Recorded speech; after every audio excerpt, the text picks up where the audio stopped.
Okay, let's get started tonight with the Pledge of Allegiance.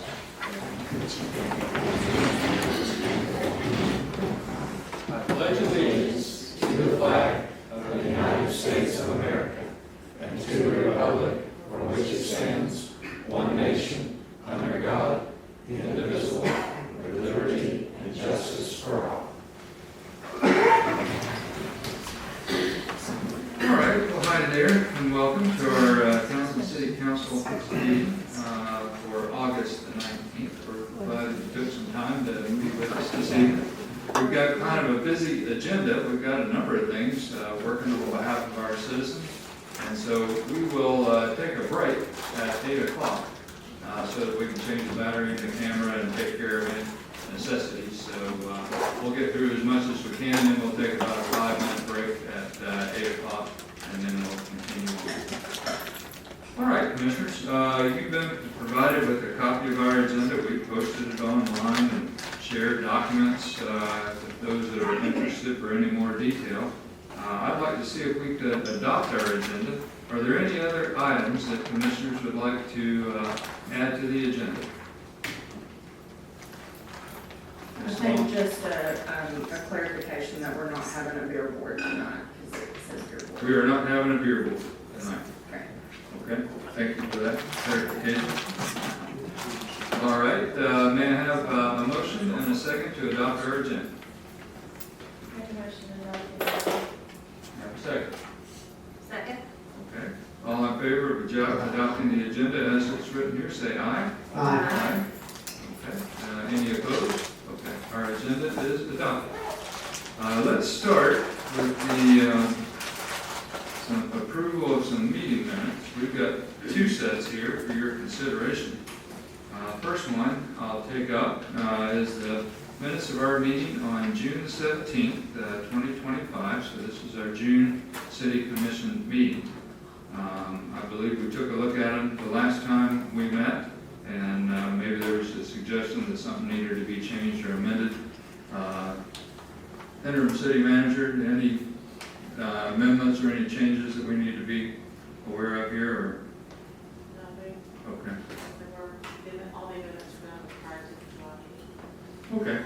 Commissioners, I know you've had these for a little while. I'll give you another minute to sit with them and just reacquaint yourself with what we had.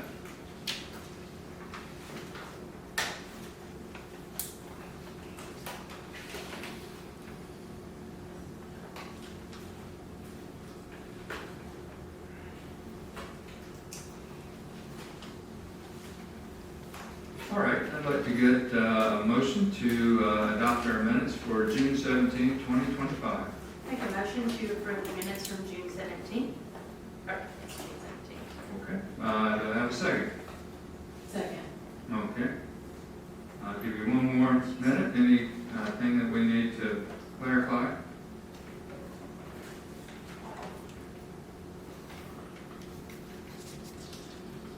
Okay, hearing none. All in favor of approving our minutes for June the 17th, 2025, say aye. Aye. Any opposed? I have to Opposed. abstain. I wasn't here, so I have to abstain. Okay, let's do a roll call vote just to make sure we got everything. Commissioner Jenkins. Abstain. Commissioner Martin. I approve. Okay, I approve. Commissioner Prater. Commissioner Satterfield. Yeah. And Commissioner Hedrick. No. You said no. Correct. Okay, opposed. All right, that means our minutes are approved for June 17th, 2025 as votes recorded. Okay, let's go on to the next item on our agenda. These are the meeting minutes for July the 15th, 2025. Again, you all had these minutes for a little while to take a look at. I'll give you just another minute to reacquaint yourself with these minutes, and then I'll ask for a motion in a second, just as we did before.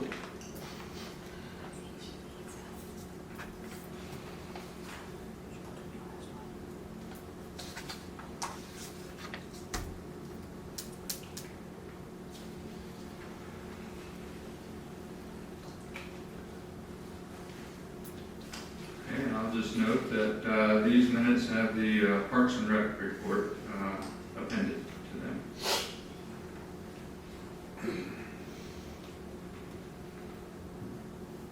Okay, can I get a motion to approve the minutes of our meeting on July the 15th, 2025? Make a motion to approve the July 15th minutes, 2025. Okay, may I have a second?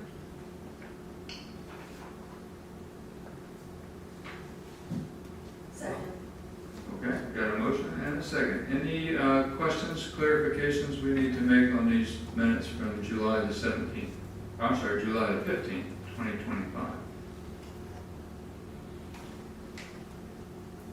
Okay, all in favor of approving our minutes for July 15th, 2025, say aye. Aye. Any opposed? Abstain. Abstain. Since I was not Because you here. weren't there. Okay, so our minutes are approved from July 15, 2025 with Commissioner Satterfield abstaining. Okay, next item on our agenda is the finance report. I'll turn to interim city manager, Ms. Webb, to lead us through the finance report. All right, if we'll look at the operating statement, for July, you'll see revenue. We budgeted for a total income of $134,600. We came in at $134,000, almost $900. We were under in our sales tax by a couple thousand, over in a couple of areas. If you look down at miscellaneous revenue, you'll see, we budgeted for $330, we came in at $6,000. Part of that was we were refunded about $5,700 from the check scam that we were involved in. Okay. And you'll see a couple of other areas that it got affected. Page 2, moving over to expenses. The only thing really noteworthy to point out is our city attorney fees. We budgeted for $1,200. You'll notice there's $6,500 spent. That was actually for fiscal '25. It was billing through June 30th. It was received in July. We will be accruing that whenever we close the books at the end of the month. So Brad Harris will be coming to help me do the hearing closing for that. Pretty well right on target in other areas. Page 3, we were a little over in IT website support. For the month, about $5,000 of that was for social media archiving for our Facebook and our Instagram, and then another $1,500 for our Barracuda server renewal. So we were just over about $200 from what we budgeted for that. Lease salaries were up just a smidge. We had some overtime under police vehicle maintenance. We're a little over, so we had to get tires for Corporal Garland. And then on page 4, going into public works, you'll notice some of the electric is up a little bit. That was, some of the checks were not received as well. I think there may have been some that were picked up in that, because they were all in the same batch that got mailed as the one that got washed and cashed. So we will be including some of that because it was June's check that they never received. So, and then under Parks and Rec, we had $1,000 in promotion and advertising. That was our last payment to the Mississippi State Foundation. We pledged for $5,000 over 5 years. So that's our last payment. So overall, we budgeted for a net income of $8,000. We came in at $12,000. So good start this year. Okay. Any questions? I have a question. Okay. I see that we spent $12,500 on the community plan. When does that stop? And that is the first installment to East Tennessee Development District. They're billing us for a total of $25,000. So that was the first installment, and then we should have one more installment from SC Group, I believe, for $11,000. So I think about September we'll have it all wrapped up. Okay, thank you. Okay, Commissioners, any other questions on the finance report? Ms. Webb, can you lead us through or remind us of the charter of accounts? Sure. General fund is sitting right around $620,000. Street fund is up to $216,000. Drug fund's holding at $5,550, and accessibility is at $1,750.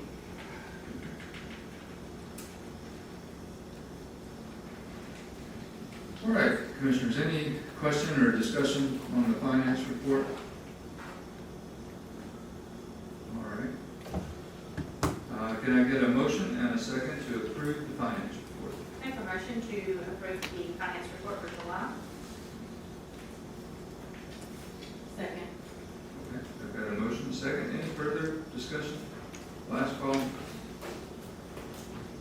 Okay, all in favor of approving the finance report for July 2025, say aye. Aye. Any opposed? Abstain. Okay, Mr. Satterfield is abstaining. Edric. Oh, Edward, sorry. Thank you. Okay, so the finance report is approved with Commissioner Edrick abstaining. Okay, Commissioners, let's go on to Mayor's report. So last month I gave a little Mayor's report, just a few things that had come to my attention. And I thought maybe we'll just keep this on as an agenda item. So I've got an opportunity to share some things with you here. So we're making it through the summer. So I think it's been a hot one. And we've had one of our biggest events recently, the Hot Air Balloon Festival. So hear that things went very well there, and we'll hear a little bit more about that during our report outs tonight. I will just remind you about email policy. So we've had some discussion before about developing an email policy, and so I think this would be something that would be beneficial. So at a future meeting, I will come back to you with some ideas on an email policy. You do have email available to you. You don't have to use it, but you have a city email available to you. And I would encourage you, if you're doing city business, to use your city email for that, because that helps us to track and to fulfill our responsibility for open records requests and things like that. If you choose to use your personal email or your employer's email and conduct city business on that, that does open up those institutions to some potential considerations.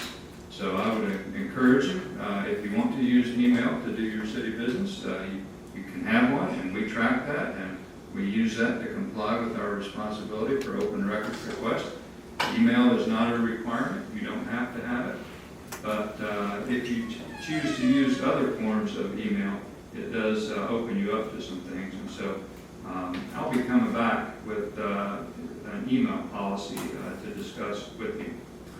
Another thing that I'd like to bring up in the future, talking about our sign-up sheet. We have tried to organize ourselves. We, of course, allow everybody to provide any comments that they want to. That's been a long-standing practice. We have at our city council meetings 2 opportunities. So y'all can comment on items that are on the agenda at the beginning before we begin our discussion, anything we need to take into consideration. And then at the end of the meeting, there's another opportunity for public comment on items not on the agenda. We do ask people to sign up when you come in the door, just to be able to help us to organize that and use our time wisely. Now, there is an opportunity for us to clarify in our municipal code and maybe be a little more explicit about what we require on that. And so one of the things I might bring back to you in the future is an opportunity to actually put that in the municipal code so we can be a little more explicit. Commissioner Henry. I'd like to now make a motion not to require citizens to register or sign up, because they have the right to speak, and they may not get here in time to sign up, and maybe held up in traffic, and they may hear something during the meeting that they want to exercise their right to speak to address. I support having our citizens have the right to speak. I think that it's really important for us to be able to take into consideration those comments. I do think we have to organize ourselves a little bit to be able to do our work, and that's why we have 2 opportunities to speak on the agenda. I don't know that it's a very high bar, or we've ever turned anybody away from speaking, but what I have noticed is there was a period of time when we just have people sort of interrupting us all along the way, and asking questions, trying to respond to citizens while we're trying to do our work kind of gets a little unwieldy. But I take your point, and when I bring this policy back, we can have a discussion on it and see what makes sense for Townsend. But I do support being able to have comments by our citizens liberally throughout our meeting. We just need to make sure that we're a little bit organized about it. Any other? So my motion to go ahead and do that, If you could go ahead and restate your motion. make a motion to not require citizens to have to sign up and register to speak. Okay. Is there a second?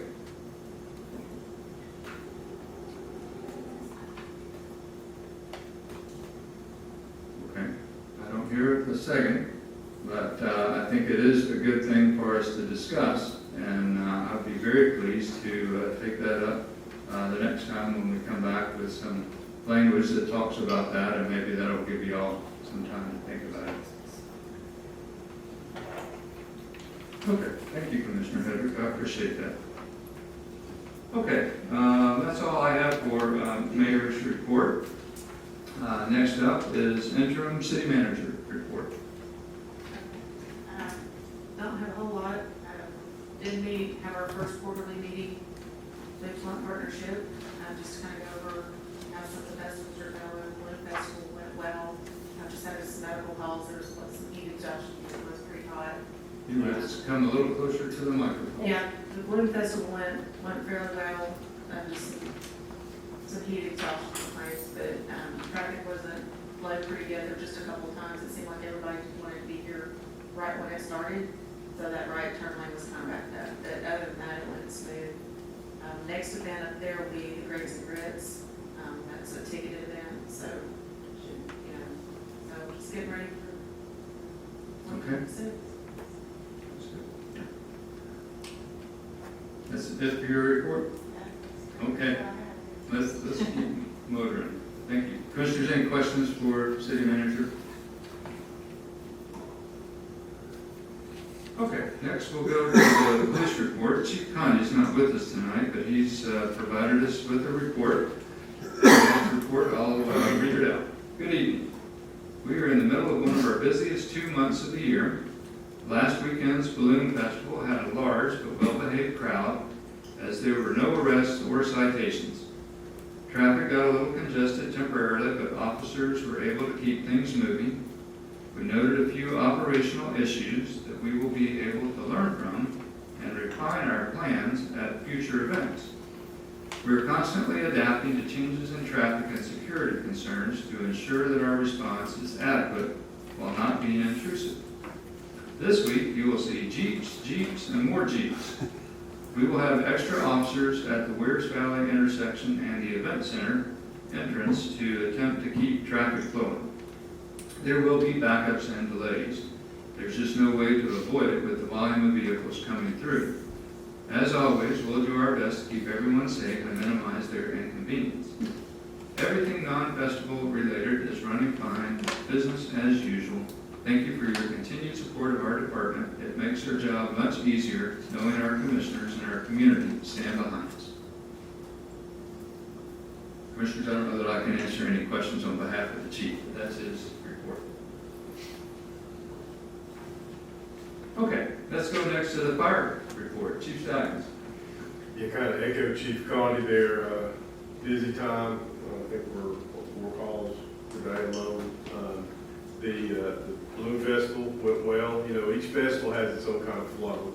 The Balloon Festival tends to be more people come at the same time, stay for a long time, and leave at the same time. So that can create traffic issues. We did have a backup for about 30 minutes there where it did back up onto 321, but with the help of the police department and then our crew, just working hard and getting moving, and we were able to, in 30 minutes, get those folks off the road.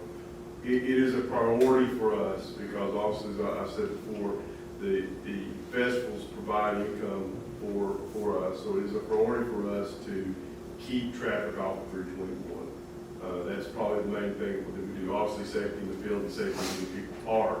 But our main efforts are concerned about don't let it back up on the 321 and affect the traffic. So it did for a little bit, but we worked pretty hard and pretty quickly to get that flowing again. Okay, thank you, Chief. Questions from commissioners for Chief Stallions? Just out of curiosity, were there any incidents, rescue squad or anything like that at the Balloon Festival? Had a lot of people with heat exhaustion, and I think that's one thing we want to talk about. They were able to put a makeshift triage recovery. Nothing serious, just people getting too hot. If they hadn't got cooled down, probably would have gotten a little more serious. But AMR was present. We had several AMTs and EMTs on. Once, like I said, the way that flows, once we had that mad rush come in, everything really slowed down. So we were able to put a couple of our EMTs out in the field roaming to make sure and spot people before they got in trouble. So I think going forward, pretty easy thing to fix, to have some sort of a cool down station, sort of rehab for people to maybe have an EMT there just to check people out before they get in the situation. There were several people that had heat exhaustion. Okay, thank you. Quick question, do they have like free water fill-ups stations there? I'll be honest, I don't go into the festival because of the parking, so I'm not sure. I do know that they were offering was free water to those who were needing to be hydrated that we had to take in. They pretty much opened up and said, get what you need. So that's a good question. Any other questions? Okay, thank you, Chief Staggs. Let's go to the maintenance report. Commissioner Martin. Yes. Commissioner Jenkins had asked about the lights with Sevier County where they had put something down and then they back up. So I reached out to our wonderful maintenance supervisor, and I'm going to actually turn it over to him so he can let you know about TDOT. He's spoken with TDOT and with Sevier County, so I'll turn it over to Mr. Jones. Yeah, I spoke with Sevier County actually today. I actually spoke with probably 4 people. There's a gentleman on around this morning at 2 a.m. checking all the lights, making sure they're all, they know which ones it is. And if you'll look on those new poles, there'll be a red ring. That's the ones that they're going to fix and have going. But they did acknowledge it. So that's good. So he said every one of them should be fixed. And if you have any other questions, just reach out to me and I'll get in contact with them. Big shout out to TDOT. It's been a long process, slow, but we did get our school zones in and their crosswalks and all that's in. So turn lanes we've got a couple of those in, so that's good. So, everything's going good other than that. Thanks for the info about the lights. Yeah, I just mentioned that the road striping looks real good. So I think we're making tremendous progress there. I think that's looking good and will be safety for our citizens and for our visitors. So. For maintenance. Okay. Any questions for Commissioner Martiner or Mr. Okay, thank you both for that report. Let's go next to the building and codes report. Mr. Blair. Yeah, we've got 8 COs this month, or 8 COs since last month. Can you come up to the microphone? Yeah, we can't hear you.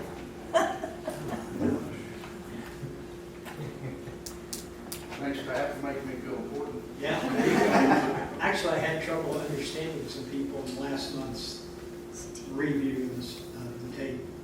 Okay, we had 8 certificate of occupancy since last month's meeting. So we have 24 open permits right now, which is about average for where we're at. So we're right where we need to be. Also, we're working on the driveway permit with the planning commission, and we're working on a single-family dwelling form with the planning commission. So those 2 items will be coming down the pipe. That is all I have. Yes, ma'am. Can you explain what the single-family dwelling is for the ones that didn't come? Yeah, the single-family dwelling form is just, all it is a form that when you pull a building permit, you have to notarize a document saying that your house is going to be for residential use only. So if you're going to use it for rental property or something that you're going to be RBO, then the state would require you to sprinkle that. Install a sprinkler. Install a sprinkler system, yes. Okay. Are there any other items that they would have to install, like fire escapes or? ADA or anything No, like that? ADA and all that stuff is going to have to go through the fire marshal's office, so it would be whatever the recommendation would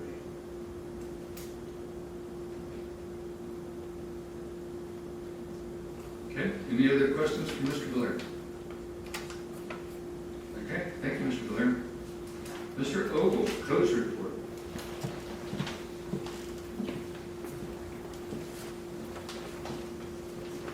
Don't have a whole lot to report. I have had a few signs that I've picked up.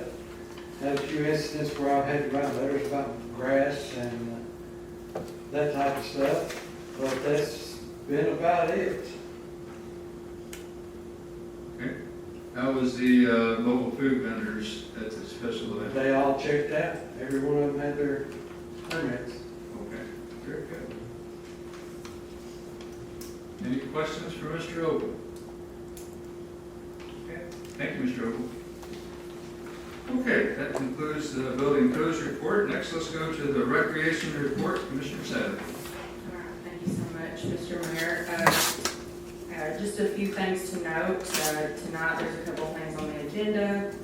One of them is for vacancies on the Parks and Rec Board, and also the proposal from CEC, and they're actually here tonight if we've got any questions for them about the proposal for the Special People's Park. Don't have a quorum right now for Parks and Rec, so we haven't been able to meet. And so I'm hoping we can get back into the swing of things and get some people back in those seats. And we've got yoga coming back for the month of September, so every Tuesday in September, except for September 16th, Vanessa Ledbetter will have yoga here in this room at 9:30. If you've been to the class before, you don't have to sign a waiver for the city, but if you haven't, then you need to do that. If you want to sign up for yoga, then just come and see me after the meeting or send me an email.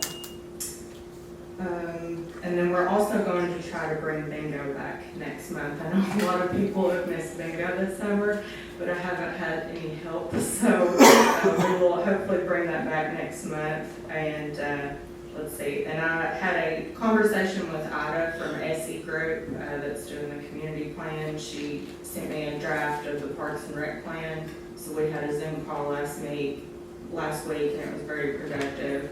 So I've got a draft for that to go over, and I think that's about it. Okay, very good. Vice Mayor, thank you for that report. Commissioners, any questions for Vice Mayor on the recreation report? We'll come back around to it when we look at some new members. I do have one question, Kelsey. The ladies at the Ace Hardware badger the heck out of me wanting to know the date for bingo. So please announce it soon. Oh, I will. Okay. I go in there too, and I get the same thing. So. Very good. Okay, thank you very much, Vice Mayor Satterfield. Let's go on. Next item on our agenda is the community plan update. I don't see Mr. Hope or Mr. Oldham. Sandy, you want to give the report from the community plan? You want me to?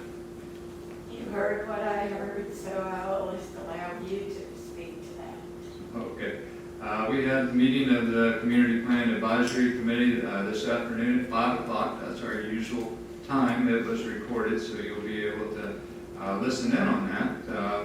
We had a report out from our ETDD, East Tennessee Development District consultant, on the progress on where they are with reviewing the land use and transportation plan and how they will approach the next stages in getting those chapters that are in that plan reviewed and presented back to the Community Plan Advisory Group so that they can take a look at those. So we are kind of getting toward the end of that process. As Vice Mayor Satterfield indicated, SE Group is working on the Parks and Rec Master Plan, and so that's coming together. And so I would encourage you to take a look at that video. We post them all up online, attend the meetings, and we will be going out with a call for expressions of interest. So if there's anybody that would be interested in joining our Community Plan Advisory Committee, we do have a spot on there, and would welcome some additional participation on that. We've probably still got a few months to go, but we do need to continue to have folks involved in that. So. What's the requirements and how do they sign up for or put their name in the hat? Yep, we'll announce a call for expressions of interest. We'll use the same form that we do for any of our other we generally like to have people from the Tuckaleechee Cove community. So could be city residents, but it could be folks that live just outside. But generally having that perspective, we like to have our citizens on there. But we also, of course, welcome our businesses and our community organizations to participate on that as well. So we've got good perspective represented. Okay, that's your update. Commissioners, any other questions? Okay, next item on our agenda is public input for items on the agenda. So I'll just remind you, we've got two opportunities to provide input. The first one, if you see something on the agenda you'd like to provide some input on, now is the time to come up and do that. And I'll ask if there's anybody signed up that would like to speak. Mike Aker.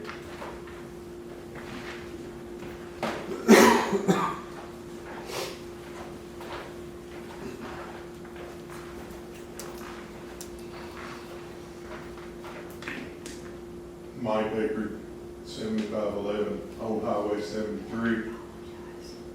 Moving along fairly well. I would like to speak about the bear ordinance. I'm all about protecting bears. That's a great thing. But reasonable description, as is required by Tennessee state law, probably would include that this is a trash receptacle ordinance rather than a bear safety ordinance. And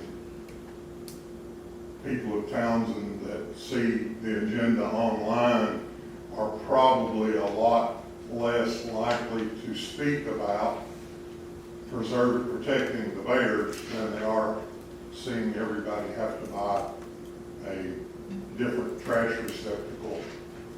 I realize that currently it seems to be about businesses, but the public can't be too far behind.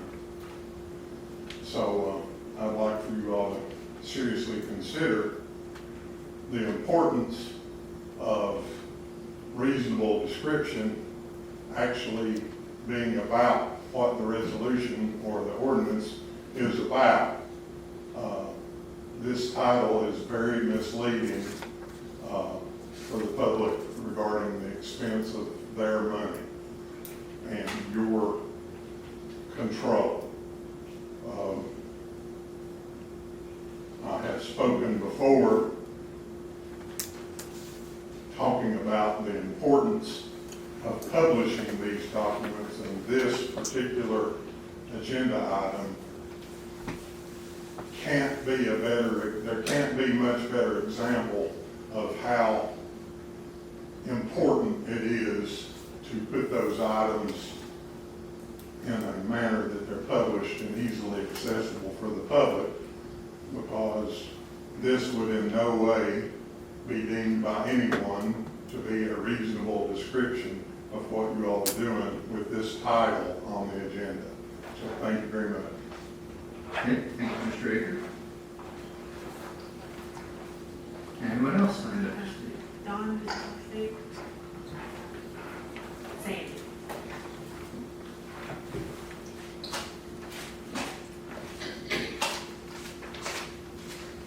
My name is Sandy Hendrick. I live in Townsend, 307 East Chestnut Hill Road. I wanted to speak about the ordinance that you are considering about taxing visitors in Townsend staying in hotels, motels, and campgrounds. Adding an additional tax, I'm wondering kind of where that idea came from, and if you've spoken with any of the business people that it will affect, because the business has to face the customer who you have to collect the extra tax. So had you spoken with anyone in the motel occupancy campground business previous to bringing this up? I have. I've talked to some Airbnb owners. And are they aware how it will affect them? Yes, they are. I had dinner with one of them last night. He he said that, that he understood why the city needed to do that, and that, you know, he would just turn it over onto the people that are renting. But he said that, you know, some things needed to be done that will help improve, hopefully, the bike trail, the special people's park. When I explained to him what we were doing with that and why we were doing that, he was very understanding of that. And the other person I had spoke to, once I explained to them what we were hoping to do with those funds, they said they understood completely that, you know, it wasn't going in our pockets or to do something that wasn't being beneficial, because they understand that the bicycle trail brings people in, the swinging bridge, hopefully getting fixed, will bring people in, and it's very important to have the park available to some of their resident people that come into their cabins. One of them was very upset. I had a telephone call. Their sister-in-law, what she wanted to do was go across the swinging bridge, and it's closed, and she was not being able to do that. So Yeah, is the other one open? it is, but it's not very safe to cross there. The tax is a lot easier to swallow when we see a plan for tourism, how that tax will be used. I know in our community plan, the things the community is planning for residents, the Special People's Park, is very important, definitely so. So I'm hoping in a conjunction with the ordinance, we will see how this money may be spent if you so choose to tax the people more that come here, how that money will be spent, and how we as collectors of that tax can see, so you're accountable, so we know what you've done exactly with that extra tax money that's coming in. And is there any special reason why it is called a privilege? Sandy, we appreciate all the feedback and comments, and we will discuss it, I think, in pretty good detail when we're having that discussion. So we'll be sure to address that. Explain privilege, okay. Perfect, thank you so much. Okay, thank you very much. Additional public input. Okay.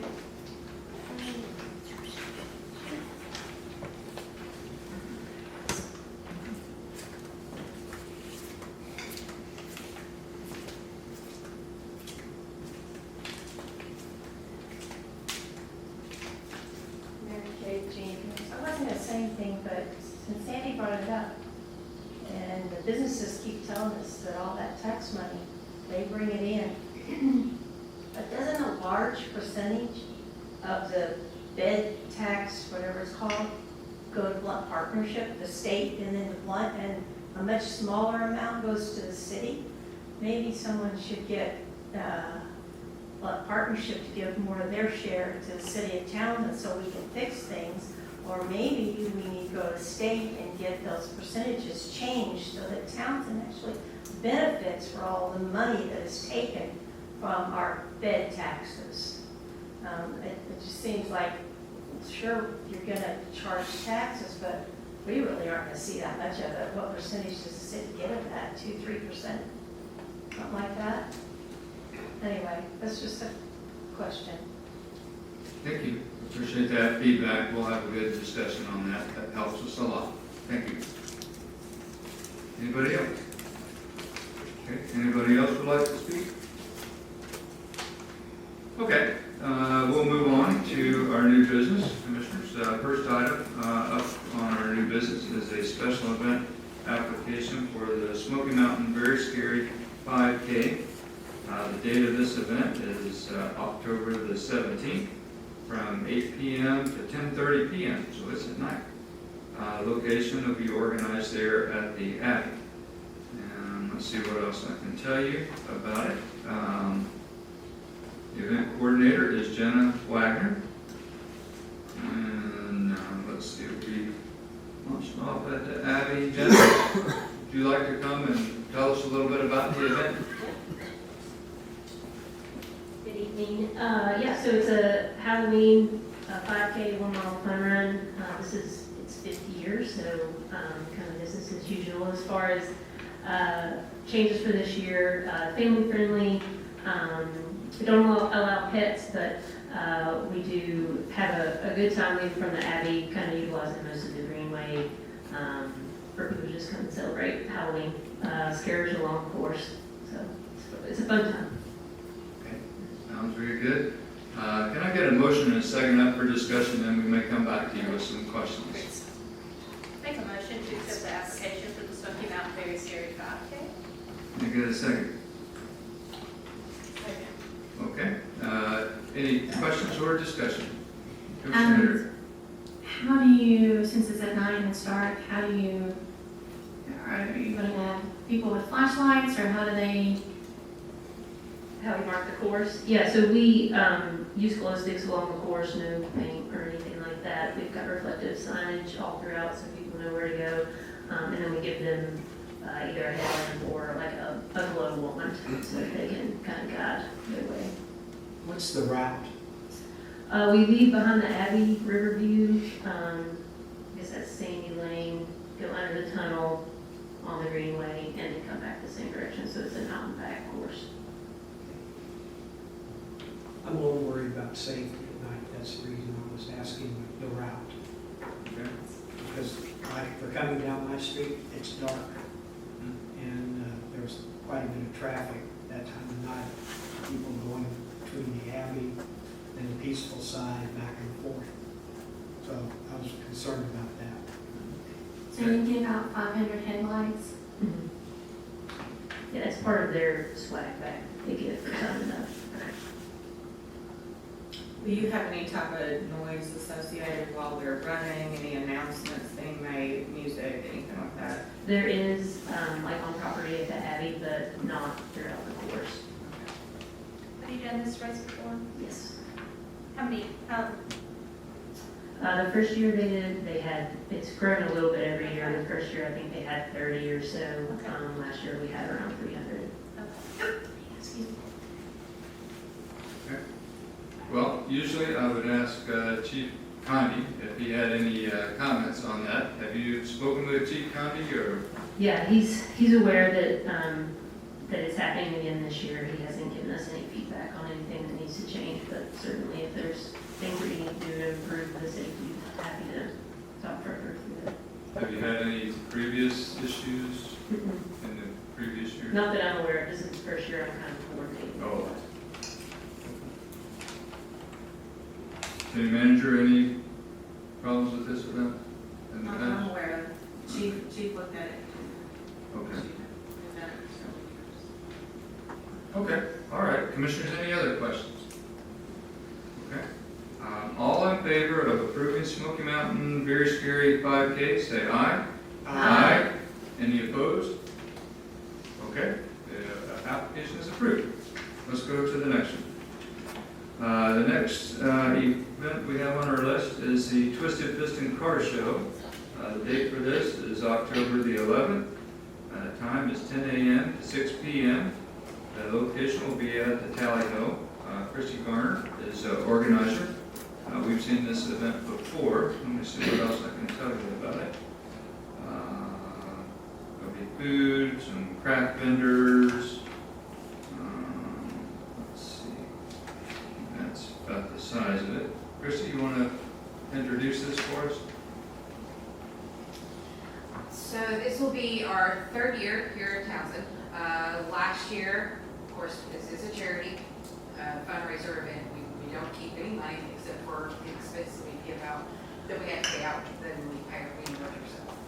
But last year we were able to give $1,000 to Hearts and Hands, which went up 50% because the year before was $500. So we went up $500. And then we took on my brain is Isaiah House, and we were able to give them $1,000 as well. So we started with them for $1,000. So we did really well last year. I think we had 375 cars actually register. That's not counting cars that just came in to participate, donate.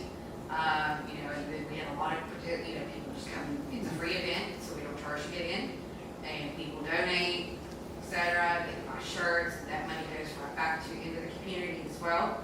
So we're doing the same thing this year.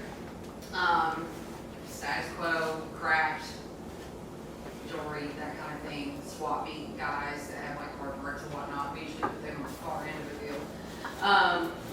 And we're gonna have 2 food trucks and maybe, I think Snowbiz will be coming again, so we'll have like cold stuff.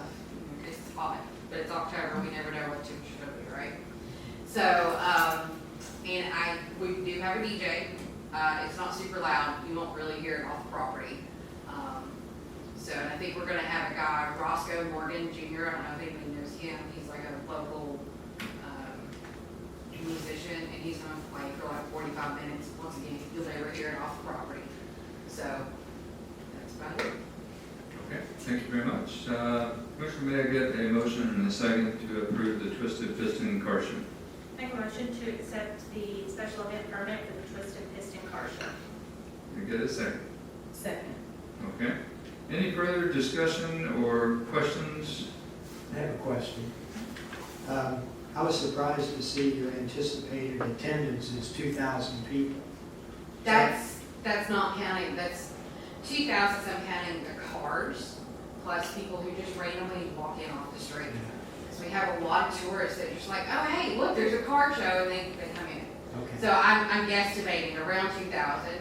So, and it kind of ebbs and flows all day long, so it's not like a whole bunch of traffic, it's not like a whole bunch of people all at one time trying to flood. Yeah, I was doing the math, I saw you had 300 some odd cars, and I'm thinking 2 people each, and I'm like, how'd you get to 2,000? Yeah, if you count 2 to 3 people per car, then you got their families, and then you get, Okay. people that like to come and just regular tourists. Thank you. Other questions? Okay, all in favor of the special event application for Twisted Piston Car Show on October the 11th, say aye. Aye. Any opposed? Okay, application is approved. Next up, we have review of Planning Commission and BZA vacancies. So we put out a call for expression of interest. We have 1 vacancy on the Planning Commission and 1 vacancy on the Board of Zoning Appeals. And so I would like your input on the Planning Commission. We've tried this once before, and I would really value that, and I'll share with you some of my reflections on these folks that have applied for that, and would welcome your thoughts on that and guidance. And then we also have a vacancy on BZA. I believe these folks, maybe with the exception of Ms. Delaney, are interested in either or. So let me see. The folks that have expressed interest: Christina Delaney, Alan Hawley, Michael Lindsay, and Mike Ape. And so the first thing I'd like to do is to get your feedback on the candidates for the Planning Commission. Really value your recommendation there. I will speak a little bit. Ms. Delaney has expressed interest in this for a while. She's participated in the Community Plan Advisory Committee and has attended a number of our meetings. I think she would do a fine job. I think she would bring a citizen's perspective to this. Mr. Alan Hawley is the one I'd like to recommend to you for this position. I recommended him for this position before. I think it's really important that we have somebody that has some experience and knowledge on planning. And so Mr. Hawley lived just right outside of town, just across the street on Mount Luke Road. He has previously been the chair of the Planning Commission for a small town in Senatobia, Mississippi. And so not only was he on the Planning Commission for 10 years there, but he was the chairman for the last 4 years. And my understanding, Senatobia is a little town, not too dissimilar from Townsend. So I have a lot of, and he's got a degree in urban planning from University of Tennessee. So I do think Mr. Hawley would be quite qualified. He would represent a citizen's perspective. We've heard from our citizens that is very important. And so this is someone who I think would do a really good job. We've also heard from Michael Lindsay. He's a lifetime resident. He's got a number of qualifications qualifications here. And we've heard from Mr. Mike Aker, who tells us about his qualifications as a county commissioner and other things. I would say that there are some things that I would find would be disqualifying for such a position. So if somebody that was applying for one of these positions disparaged city employees, exhibited disregard for the rules of our community, if they sought to denigrate the folks that are trying to do the work of the city, those are things that if any of these candidates did that, I would find that to be disqualifying. And so with that, I welcome your feedback on any of these candidates. I'll speak on behalf of Christina. I've known Christina for a long time. We've been involved in a lot of things together. She's very smart. She's very calm, but she also knows how to stand up for what she thinks is right. And I think the fact that she's a resident and has been interested in the community plan group gives her an interesting angle at being on the planning commission.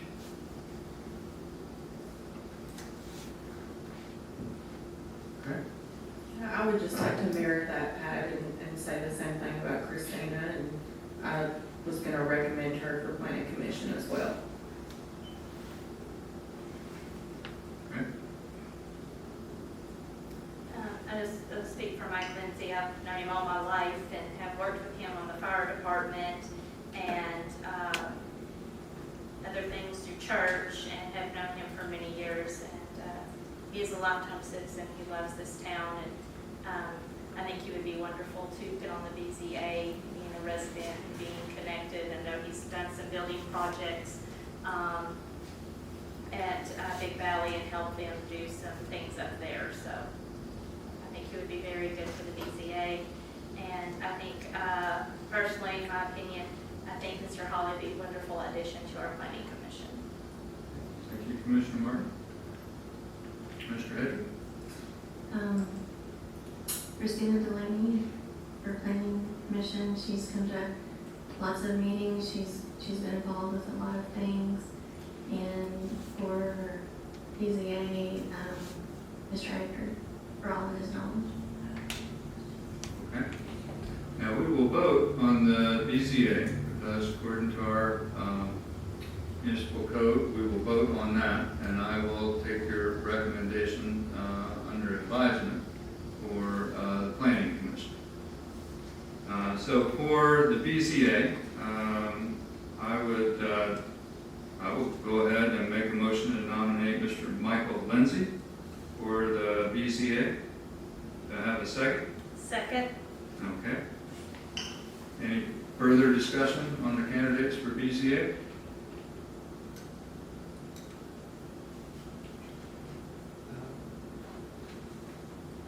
I don't know Alan Holly personally. Can you tell me anything about him that would help me? Yeah, Mr. Holly was at our last planning commission, so he sat right over in this area about behind where Don and Sandy are sitting. Okay. And I think the most important things, that I have noticed is that he has a degree in urban planning from University of Tennessee, I think. I will check that out. Yeah, so he's got a degree in urban planning from the University of Tennessee. He went to school here and then moved away to Senatobia, Mississippi, where he lived for a number of years. I've sat and talked to him for a while. He's a very thoughtful fellow. We've talked about him several times, and he is also, like I said, he served as a member of the Planning Commission for, I guess, looks like 11 years, and was the chair for the last 4 years. My, understanding of Mr. Holly is that he's somebody that's come back here, loves Townsend. He's really, I think, concerned a little bit about, how Townsend is going to grow and develop in the future. He plans to live here. He just wants to make sure that it stays a nice place to live. Okay. But he does have familiarity with zoning ordinance, subdivision regulations, and those type of things, just based on his training and experience. Okay. So right now, we're talking about BZA, not planning. Right now, we're talking about, I've Because you don't got take your that recommendations money. on the planning commission, I hear you. I just want to make sure this, we're talking about BZA. And we're talking about BZA right now. So there's a motion and a second for Mr. Holland, for Mr. Lindsay for BZA.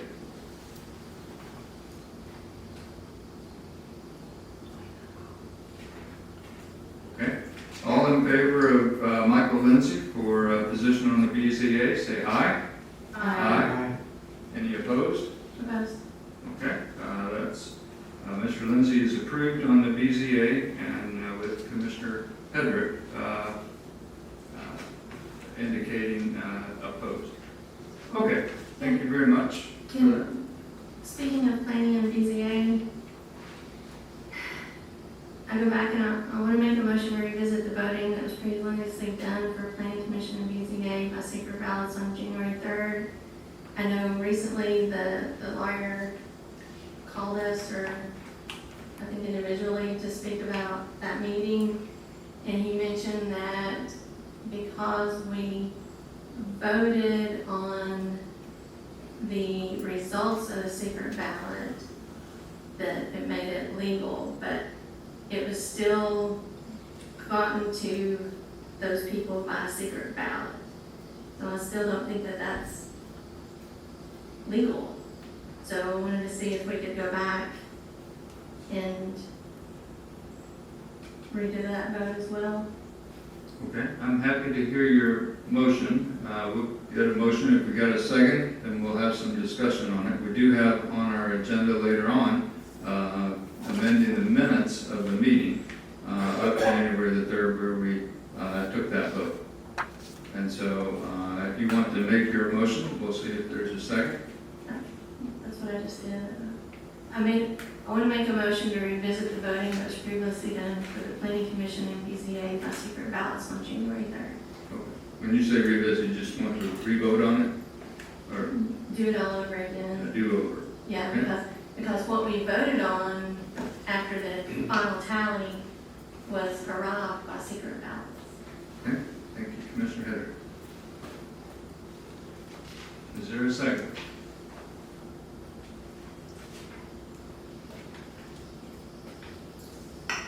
Second.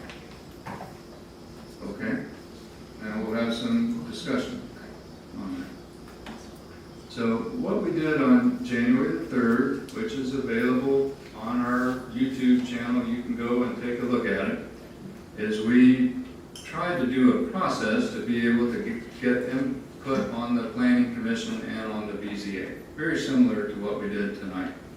And it was suggested that one way we could do that would be to go through a series of polling.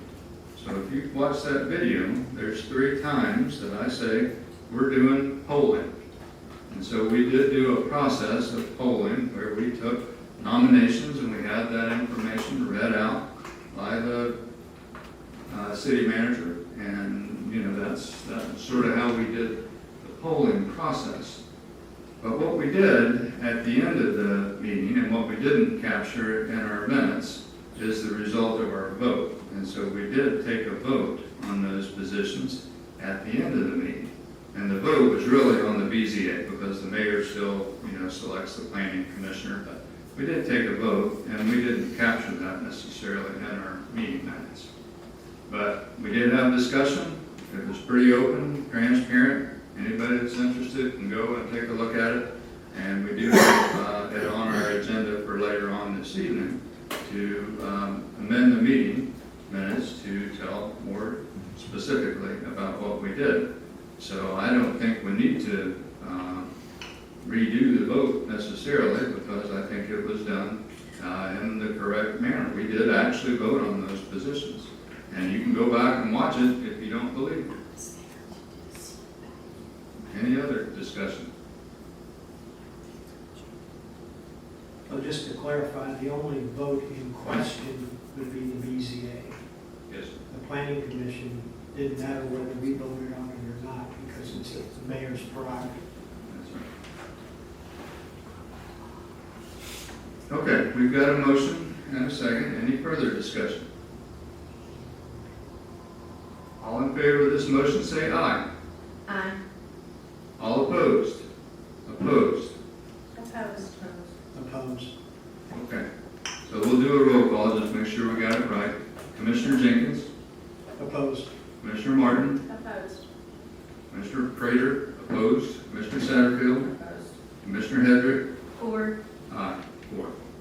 Okay, the motion does not advance. Thank you, though. Okay, Commissioners, next item on our agenda is to look at the Parks and Rec Board vacancies and review expressions of interest submitted to fill 2 vacancies on that board. And so I'll ask Vice Mayor Satterfield to lead us through that. Sure, thank you, Mr. Mayor. So as you all know, I've actually got 3 seats that are open on the board, but we can only fill 2 of them potentially tonight because I didn't get any city resident applications to fill that 3rd seat. The bylaws state that there has to be 2 city residents at least on the board, plus the commission seat, and then the other 2 can be city or county. So the applications that are in front of you are all from the county, and they've all applied previously, so most of them have been interested for since 2024, I guess. And Gayla was kind enough to call each of them and ask if they were still interested. So all of them are qualified. I'd be happy to have any of them on the Parks and Rec Board. And I would just maybe ask if, since we have to fill 2 seats, if we could just make a roll call vote or on who we want our 2 to be. I think that's what we did last time. Yeah, I think that's how we did it, so whatever the best way is Okay? to do it. And I'll go ahead and vote for the 2 that I was going to vote for. I wanted to recommend Penny McIntosh and Mr. Jeff Tillett for the Parks and Rec Board seats. And I would like to nominate Penny McIntosh and Joshua Schwan. I'll go next. Penny McIntosh and Donna Marie Conover.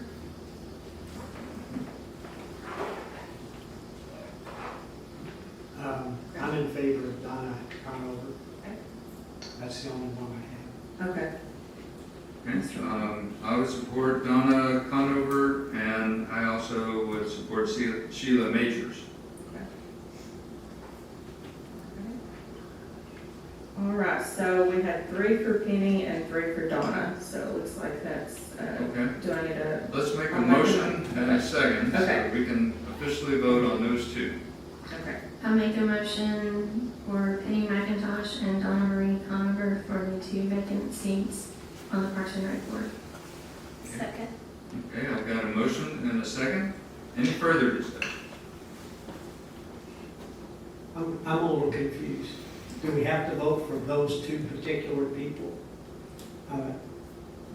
Or are we just nominating one and voting on that one and then nominating another one and voting on that one? Please clarify.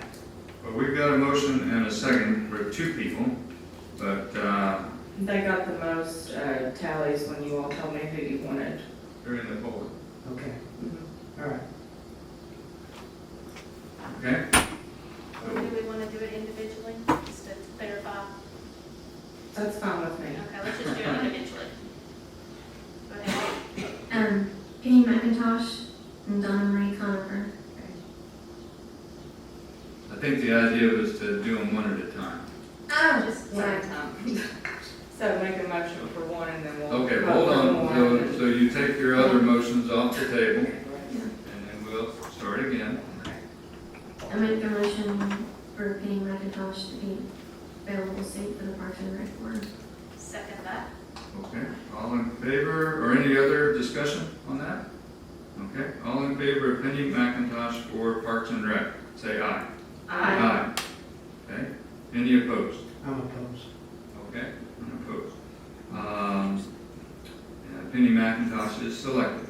Now, I'll entertain another motion. I'll make a motion for Donna Marie Conover for the other spot on Parks and Rec Board. Okay, I have a second for that. I'll second Okay.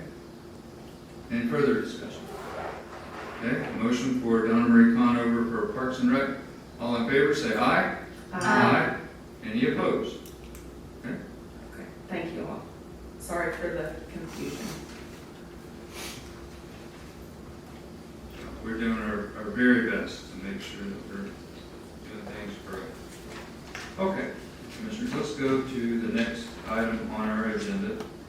Park project proposal. I see our colleagues from CEC who've been very patiently waiting in the audience, so thank you very much for your patience there. I'm going to turn this one over. 8 o'clock break time? Oh, thank you, Commissioner Jenkins. Well, if that's okay, we're going to take a 5-minute break. I said we do it at 8 o'clock, so thank you, Commissioner Jenkins. We'll take a 5-minute break and then we'll come to CEC. All right, Commissioners, let's get back to our work. Thank you for that break and coming back kindly. Next item on our agenda is park project proposal. We've got a proposal from CEC for this project that is very near and dear to all of our hearts. I know at the Special People's Park. So, Vice Mayor Satterfield, you've been working with CEC. I'll turn this one over to you. Sure, thank you, Mr. Mayor. So before you, we've got a proposal for professional services for the Special People's Park. So there was a revision on this, as you can see the date. The first date was July 16th, and then after some feedback from the RFQ committee members to add some additional things in there like cost estimates for the budget, construction cost estimate. I think there was a couple other things that we wanted to include, so they were kind enough and they added that in for us in the revised version, which was sent out on August the 6th. So one of the things that I wanted to go over, just some highlights for the proposal, is, let me get to the page here. So we had the kickoff meeting with CEC back in June, and this room was full of pages of notes, and it was full of things. That video is actually available if you ever want to go back and watch that.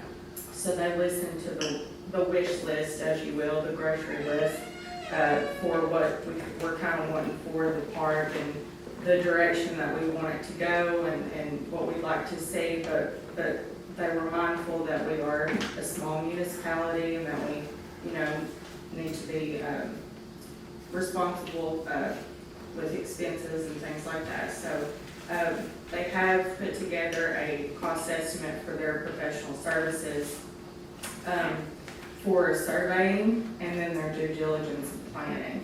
There is a task under the proposed task description, task 1001 has the optional survey services for the park.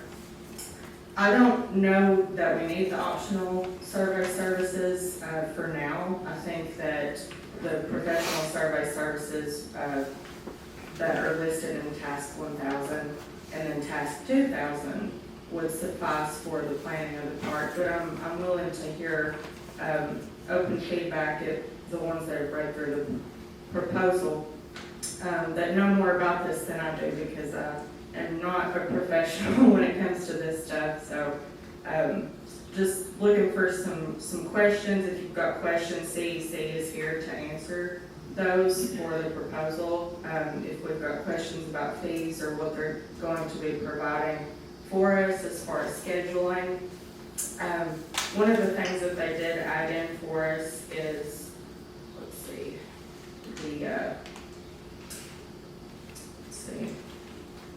under the due diligence and planning, they added in that it should be noted that due to the conceptual nature of the designs, they'll give us a range of planning alternatives, like a analysis level, design, and expected range.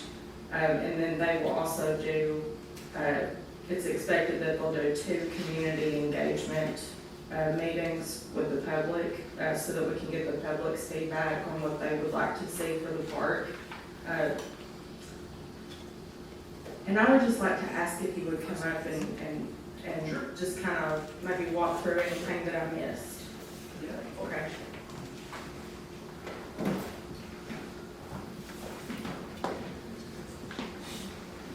Hey y'all, I'm Zach Crone with CDC. Thanks for having us here. Hey guys, Patrick Macaron, also CC, lovely to see everybody. Kelsey, you did a pretty great job. You summarized the big pieces. I think probably if there's some questions, we might be able to fill in the gaps. I do have a question. Why would we need a second survey? So initially, we were looking at this park as the special people's park parcel that the city recently took ownership of. Yes. We know as part of the larger parks plan, that could potentially become a larger park incorporated in a private land. And so the thought was economy of scale, let's treat this like it's one project on the front end to go ahead and get that survey. Again, we want to leave that to you guys. That's why we broke it out as a separate task. So the second survey, the optional survey, is doing it as a whole, or is that breaking it up into 2 parcels? That's great. That's breaking up into 2 parcels. Okay. So the first parcel, the mural survey, would be just what the city has right now. That's correct. And then the second survey would include those other pieces of property that are adjoining. Okay, Yep. thank you, sir.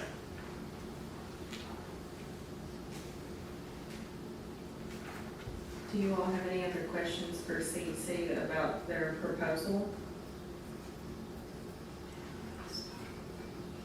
I guess maybe for our citizens, can you give us a brief rundown of the phases, your tasks, and, which will be first, second, third, fourth, and what we'll end up with? Sure. Zach, you have to keep me on course here because you're reading the proposal most recently. But task 1 is the survey, nailing down where are the corners. We've got roughly where we believe the corners are based on GIS. But before we start moving dirt, we want to make sure we know exactly where those things are at. So the survey is kind of step number 1, and then you get into concept development. Why don't you speak a little bit about that process? Yeah. So once we have all the survey nailed down, we would start working on 2 new concepts. We provided 1 concept initially for the RFQ phase. We got feedback from our kickoff meeting with that, so all those items would be taken into account as we work through 2 new ones and kind of refine that one a little bit more. From there, we would bring those concepts to a community engagement meeting where we could talk about what's going on in those concepts, hear from the community on what they want to see, and then from there, we would start developing renderings that you guys could have on big boards, put on the city's website to generate interest. We're going to look into some funding mechanisms with LPRF and different grants that we could look at to help fund the project. There's no construction level documents involved in this project. It's purely concept planning and getting feedback and identifying funding sources at this point. But the goal is to develop a long-standing relationship with the city of Townsend and to help this park be a focal piece again and for the community, because we know it's important to this town. Thank you for that. My understanding is, like I've talked about before in the last couple of years, in order to apply for some of these grants, they want some sort of concept design. They want to see something, and also people that may want to fundraise on our behalf, or there might be something like that out there, a nonprofit may want to, but they want to see something on paper. They want to see some sort of design, and right now we don't have that. And so this is our next steps in the phase for that park on getting that done. And so I just want to thank you all for entertaining this proposal so that we can move forward with the park. And I will also still be in contact with them as the community plan comes nearing the end phases in the last few months. They'll have a copy of the Parks and Rec plan to use. I've spoke with Ida at SC Group, and that'll be incorporated into the community plan as well. So it's going to help all the way around. Everything's intermingling, even with TDEC, they're gonna be looking at this stuff, giving me thumbs up. And so that's where we're at, and I'm very excited because that park is missed by so many people. Just access into the river, it's one of the only spots in town that can access it, but we want to be able to do it safely. So I would just like to. Commissioner Hendricks got a few more Okay. comments, and then I've got some feedback. Okay. One of the comments or questions, the options that you're gonna do now, is it just for the special people's park, or will it be for a full build out if you combine them, or is that with the additional survey? Or yet to be determined? That's probably yet to be determined item. We're sort of going with the flow with you guys on that, because we know it's private land, so you can't just count on like, hey, we're building over here. So, Additional to survey? be determined, yeah. And even if we don't do the survey now, it's just something you're gonna need before you get to construction level plans. And there's a little bit of economy of scale, like, go ahead and do what you already got surveyors out there, just knock that out and get it behind you, so. Yeah, so let me just thank you all again for doing this. We've had, I think as commissioners, me as mayor, I've had more calls and feedback on the Special People's Park and closing the ramp down to the river than just about anything else that I've heard about. So this is something that's near and dear to our residents, our visitors, our local community. So y'all are working on a really important project, and I think we're trying to do it the right way. I'm grateful for Vice Mayor Satterfield getting the RFQ out there. We have to have something to be able to move forward. And so, there are funding sources. This thing's going to cost a fair amount of money. And, we can ask the state legislature to help us. We could ask the county. We could, have an occupancy tax that would help provide some additional revenue streams for tourism. Our understanding this would be included in something that's a draw and a benefit to tourism as well. I don't know that there's anything really like it on the other side of the mountain or anywhere else. It's very, unique, I think, in terms of its stuff. So I'm grateful for you helping us there. Commissioner Hendrick asked something that I was thinking about too. And just for folks that are following this or maybe haven't followed it so closely, we do have the parcel that the Civitans donated to the city that we are the beneficiaries of. And then there is a area that's in the right of way. And so this is where the parking and the picnic tables and all that is. It's right adjacent to that. So it makes sense to sort of think about this, maybe as a larger project. But then in the midst of all that, there's a little private parcel. So on the other side of the right of way, just before you get to the river, there's a private parcel, and we, we'll have some discussions, I think, with folks that own that, but we can't count on that at this point. But in terms of the concept development, if that private parcel wasn't part of it, would the concept include the Special People's Park and on up the picnic tables in that area, or what are you thinking? That's purely up to you. What we've given you is a time and materials proposal, and it was based on, we think we're looking at the whole thing. But whatever it ends up being, whatever that scope looks like, it's just on an hourly rate, and this is our estimate, how much time we see going into it. So, we be flexible with you as things develop. And I think, as I shared with you at the kickoff meeting, this thing could cost quite a bit, and we don't have the money set aside, hundreds of thousands of dollars to do what I think, could end up to be a very nice project. But if we go with this proposal, coming back to Commissioner Hendrick's question and Commissioner Satterfield's point, will we have something that then we can take forward to be able to, fundraise? Well, we can't fundraise, but to look for other opportunities to fund this. Will we have a document in A sales package, I think, is kind of how we talked about it. So you can pitch it to funding agencies. Yeah. That is something we've absolutely talked about, and I understand it doesn't show up in that and really come out and say, hey, that's what the deliverable is, unless I missed something. Yeah, you're correct. So yes, to answer the question, yes, we're looking at developing concept plans and graphics that'll be able to be put on boards in this room, around City Hall, on a website, et cetera, that can be shown to the public or other funding agencies to gather interest. Okay, so we would end up with something, a tangible something Yeah. that would help us to go to the next phase. It's tough to sell ideas that are in Zach's head. You know?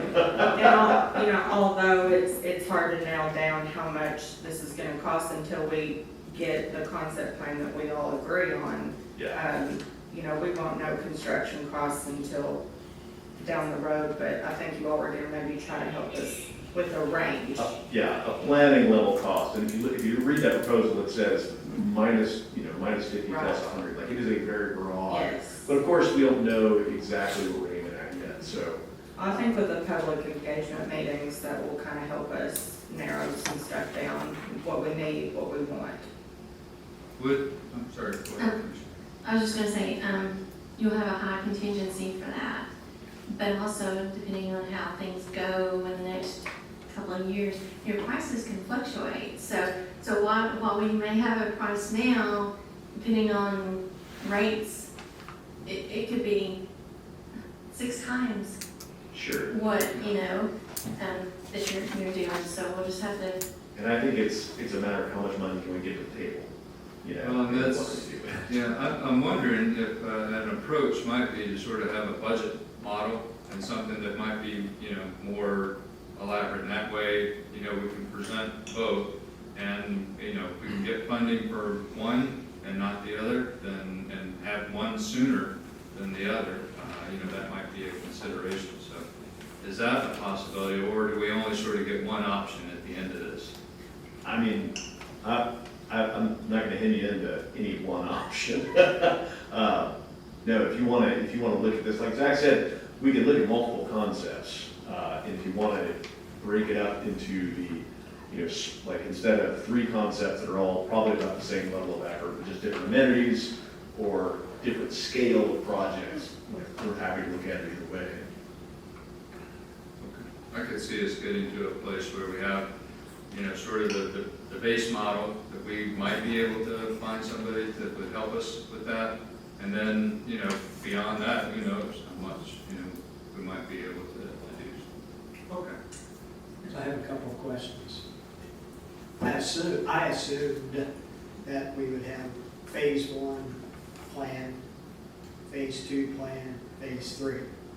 We'd start out small, we'd add, and it all depends on the funding you get, the property that you may or may not have to work with. So I think it'd be important to have phase 1 pretty well figured out, and phase 2 a little fuzzy, and phase 3 even more fuzzy, but I think you gotta show how you're gonna get to the final product. It might be 10 years from now when you get to that final product. And your phase 1 will be getting access to the river. And then, Right, of your once we existing get that, property. then you said, Now, here's my other question, getting to the river. The recent massive flooding all over the United States, is that changing what you're thinking about for this project? Pat, that's a great question, Commissioner Pat. Yes and no. I've spent 20 years in floodplain management, so I've kind of always had my head in that world. I think whatever we put out there has got to be robust, floodable, meet the NFIP criteria, and be safe for the public. So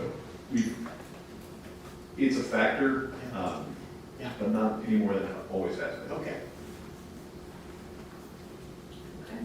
Okay. Any more questions? One last question for city manager, your recorder, finance person. Do we have money in the budget for this? I believe Kelsey had, was it 16,000 for the special people's park? 20. 20 is under city park maintenance. I think we broke it out, so Yes. it's full 20. Yes, there's 20,000 set aside for city park maintenance, or, this is also something that we talked about. It fell under city park maintenance, that's the line item she put it under. Okay, and so if we move forward with this proposal, does it limit us on anything else that we might be able to do? We putting all of our eggs and one for basketball. Yeah, I mean, that takes up more than half of the Parks and Rec budget for the fiscal year. Fiscal year that just began. Yeah. Yeah. Okay. Well, that's why I wanted to make a motion to, approve task 1,000 and task 2,000 and take out the optional survey services, which would bring it down to 17,000. I get 15,000. Wait, If you just do task 1 and task 2 without the optional survey, I'm getting hold on. 15,000. Okay, hold on. I get 6,000. Okay, what is going on? Here's all mine, this is what I have. So it'd be. Under the proposed task This one is description, 15. estimated fees. Just be 50. This one is- That's what I thought you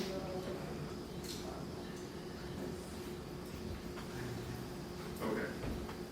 No, I'm adding the professional survey services under task 1,000. They don't have the same one, for some reason we have opposite, we have different, Somebody's looking at the revised versus the unrevised. yes, this is the revised, you guys don't have the revised version. Okay. This is, you need to look at the revised chart. Just hand me her. Okay. Okay. We're I was crazy. What is the total for task 1 and task 2 in the revised chart? 17,000 17,000. instead of 22,000. Okay. Taking We out have- the optional And we surveys. have 20,000 in the Parks and Rec budget, Under city park maintenance. city park maintenance. So that would still Here's leave, the, okay. Okay. Yep. So that would still leave us a little bit in city park maintenance. Mhm. It doesn't take all of it, it just, We'll out of Parks and Rec as a whole. But it takes it out of city park maintenance line item.